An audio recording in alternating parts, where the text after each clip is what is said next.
Salut, moi, c'est Camille. Certains d'entre vous me connaissent sûrement pour les traits dominants de ma personne.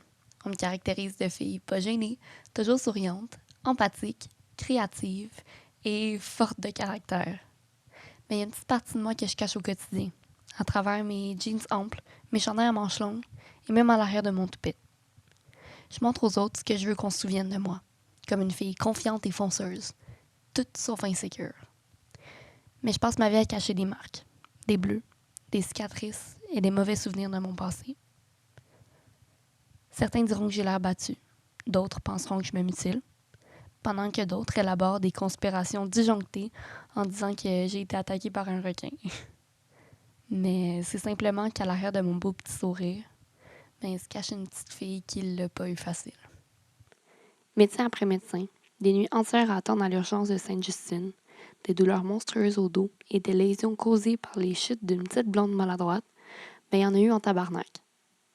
C'est le syndrome Ehlers-Danlos qui vit dans mon ombre depuis toujours. Et je peux rien y faire. Déjà de me blesser à rien, ça fait chier.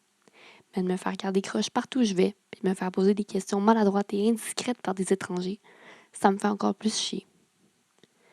J'ai aussi eu plusieurs péripéties avec ce qu'on appelle une scoliose. J'ai porté un plâtre, puis des corsets, rigides et souples, jusqu'à ma puberté. À 14 ans, ma scoliose était de 90 degrés. J'ai donc dû me faire opérer la colonne vertébrale sur une durée d'environ 8 heures, puis je suis restée 1 mois alitée. Écoutez, c'est simple, je veux pas être jugée pour mon physique. Alors que ce soit par mes vêtements amples ou les couches de maquillage que je m'efforce d'appliquer dans mon visage chaque matin, tout ça n'avait qu'un seul but, me conformer. C'est en cachant mes imperfections que je croyais avoir tout compris, que j'avais enfin la science infuse pour ne pas me faire achaler et que j'allais enfin ressembler à mes amies, qui, elles, sont normales. Mais peu à peu, jour après jour, je me rends compte que je suis plus que ça.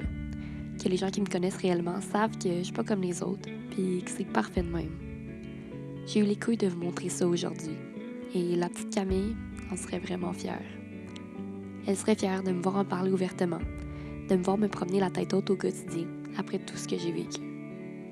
La petite Camille, elle était parfaite comme elle était, avec ses défauts et ses défis à surmonter.